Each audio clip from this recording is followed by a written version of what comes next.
guys and girls, welcome back to Watch the Time. So this is Star King number 2. I didn't do it in any particular order. I did it in the one I wanted to feature first, just because that was the one I was a bit more like, it looks really good. Not saying this one doesn't, but I was like, yeah. Anyway, I'll stop going on. So this is the second one. This is the military style-y cathedral hands watch that I really like the look of. I guess, like I said, I had a choice of a few watches. These were the two that I chose. This one in particular looks really nice. A little bit bigger than maybe I would normally wear, but there was lots to like about it, so that's why I wanted to get it in. You'd have also seen this on my sale video. These were two watches that were in my basket before Star King contacted me, to be honest, so it was a right touch that they even gave me an email, so really helps out with that. As I always say, hopefully by the end of the video you know if it's for you or not. If it is, please use the affiliate link, as I said previously. And yeah, I appreciate all your love and support. I won't keep going on too much because you really just want to see the face of the watch, not my face. So as I say, thanks for tuning back in, and with that being said, let's get the camera turned around and get on with it. Alright guys and girls, so this is the watch. Now this is the sort of packaging you will generally get with a Star King now, I've been told, or I'm reliably informed, or unreliably informed, if I can get the words out. Let me take the outer sleeve out. Inside, yeah, you've got a nice box. It says Star King, the Valley of Time. I don't know what that means, to be honest. You got an international warranty card in there. Nothing signed, just bits and pieces, but there's a number on there that you possibly could ring if you have any issues. You got a cleaning cloth. As you can see, I've not taken it out. Possibly use it during the review. Let's see. And inside you got that velvety sort of material that you tend to get with these watches. And there we got the hang tag. So the hang tag saying AM0259SL. It's telling you how much it cost in yen. I've got another hang tag in there for the other one that I reviewed, but that's not really important anyway. Let's take it off the pillow-ish thing it comes on. It's not really a pillow because it's quite hard, but there we go. And this is the watch. I'd say, to be honest, this one looks really nice. Just give me a second, guys. Let me get a quick wipe. So yeah, there we are. Let me just put some juice into it to start it up because it has got hand winding. So as I said a moment ago, this is the AM0259. It does come with a 3 different color variations. This is one of them. I'll just bring the other 2 up now just so you can have a quick look. Yeah, really nice. I do quite like what they've done with the blue and sort of rose goldy hands. Something a little bit different. Yeah, so as I said, AM0259. Inside, I've had a little bit of information about this movement. I presume it's one of Star King's movements. So they've done something with a seagull movement or hangzhou or something like that. So yeah, that's the movement. Obviously, you've got the logo on the back of there as well. They're calling it SK3Z-S. Any other information would be welcome. It's an automatic movement. Is it a high beat? I know Star King are known for their high beat movements. I'm not sure, but this one's running bang on time. Really, it's running about 4 or 5 seconds fast. I'll take that all day long. Hacking, hand winding. Any more information I can find out, I'll leave next to me along with what I've said. But that's the movement, guys. That's what it's looking like at this point. The construction of the watch, aside from the strap and the crystals in the front and bottom, is all 316L stainless steel. So you've got the bezel, crown, case, pin buckle, clasp, and outer part of the exhibition case back are all 316L stainless steel. The case back is polished, but obviously you've got the sections that have writing on.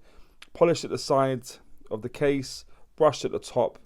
Not bad brushing actually. A little bit coarse, but actually works really well. Nice transitions on the case and high polish to the bezel. And nice pin buckle clasp, actually nicely signed, polished at the sides, brushed at the center. Yeah, really nicely done, to be fair. The case thickness of the watch is coming at 11.1 millimeters. The case diameter, I measure sort of just above the 9 and 3 o'clock position.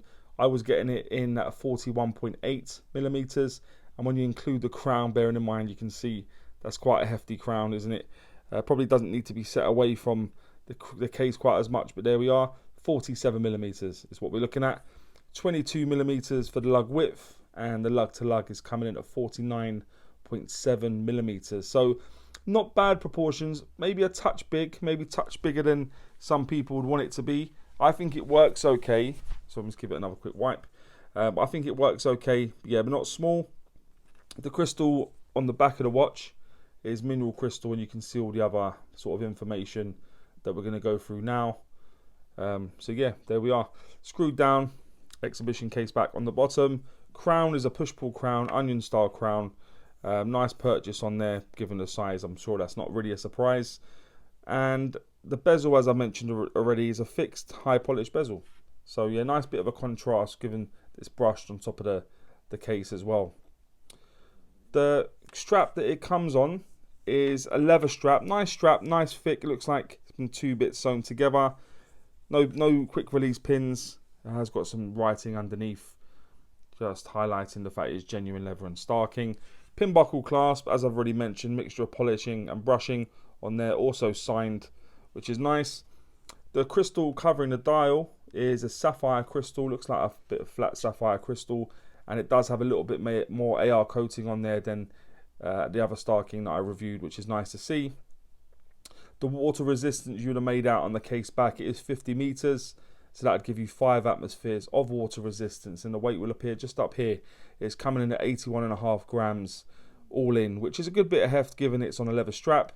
But let's give me one more second, give it a quick wipe, guys, one moment. So as I say, yeah, good bit of heft there. But let's have a look at the dial now, guys, in a bit more detail. Let me turn the crown just a little bit more, and then I'll take it all the way out to the 20. Actually, let's go.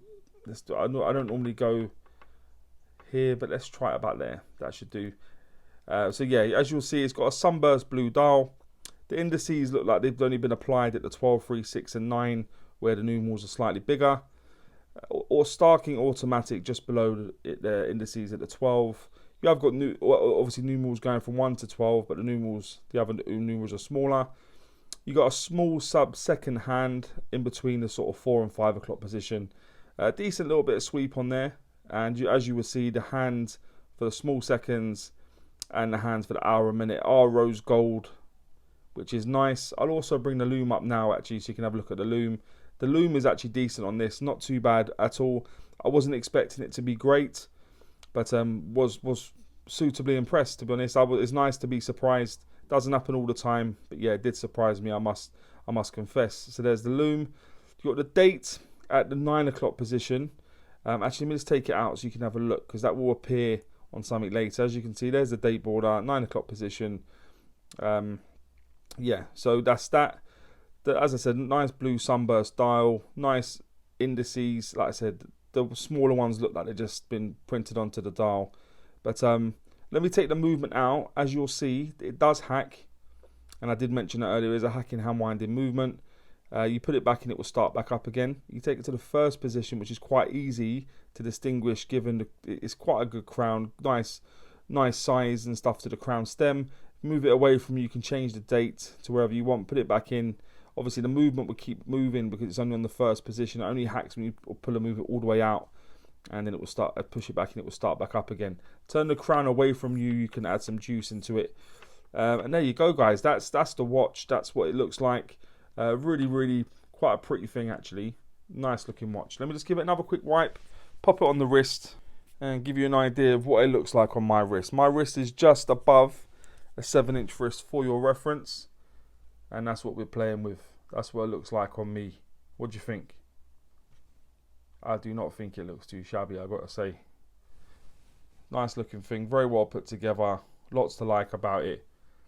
And like I said, a couple of other colour variations to choose from as well. So there we are, guys. There we have it. And now we can crack on with the things that I think are pants and Pukka about the watch. If you've ever watched before, you know I always start with pants. I like to go on a high with Pukka. So what I think is pants, not an awful lot, guys. I'm going to be brutally honest. This is a watch that has done well, to be honest. Like I said, this was in my basket for a little while. I really like the look of it. And yeah, it looks like it's going to perform decently. But let's have a look at how it shakes out. So yeah, there's only a couple of things that I think they could have done better. The date border, it just doesn't sit very well with the date in there. Maybe it's not even, or it's not big enough. I don't know what they've done. But yeah, the date border doesn't work amazingly well for me. Yeah, it could have been done a little bit differently. And the crown, in terms of that gap between the crown and the case, you're talking probably a good couple of mil gap for no reason. I do not know why that needed to be there. That is a bit strange. Like I said, that's as far to the case it goes, and there's quite a big gap there, isn't there? As you'd say when you get on a train in the UK, please mind the gap. I don't know why that's there, to be perfectly honest. So yeah, they're the two things. I go with the date border and the gap between the crown. What I think is Pukka a whole lot more, given I do think this is a much better proposition than its predecessor from Star King. So the hands, I do like the hands. I like the colour, I like the way they're finished. Not too, it looks a bit coarse in places, but I do like that, given how pristine the rest of the watch looks. The lume, yeah, I thought the lume was done really, really well, to be honest. So let me just give it another quick wipe. I thought the lume was executed very well, actually. The sapphire crystal, we do know that I do love a sapphire crystal, let's be honest. It's not quite a sapphire sandwich, given the bottom is mineral, but we do have one element of the sapphire sandwich. So we've got a bit of toast, didn't we? We've got a bit of toast. The movement's decent, like I say, hacking, hand winding, running at good. Like I said, I think it's 5 seconds fast a day. I'll take that all day long. The crown generally, aside from the fact it's too far away from the case, I do like how much purchase you can get on there. It's a very sort of military style watch with the sort of aesthetics they've gone for. But the crown is good. The clasp, that is a proper clasp. Nice bit of engineering on there, good size. Befitting the sort of style and watch shape and size. Generally good clasp, and the price, you could pick this up in sales. I would hasten to add probably in around £70. Try and get it as cheap as you can, obviously, and during the sale it might be even more favourable, but do keep an eye out. But generally in around £70-80, and I think there's a lot of watch for the price.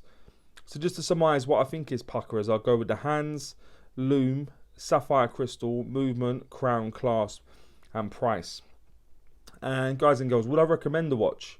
Of course I would. As you can see, like the two things that I mentioned for pants, they may bother you, they may not, but the Pukka things I think are going to be things that a lot of people like. So I think it's a good proposition, and one that you should snap up, and hopefully during the sale you can get this at a double lively price that fits in with your budget, and I'm sure it'll be a watch that you love for many, many years. But guys and girls, please let me know what you think about this watch, and maybe any other watches you may want to see on the channel. And as always say, don't forget to like, subscribe, and always watch the time. Take care guys, all the very best.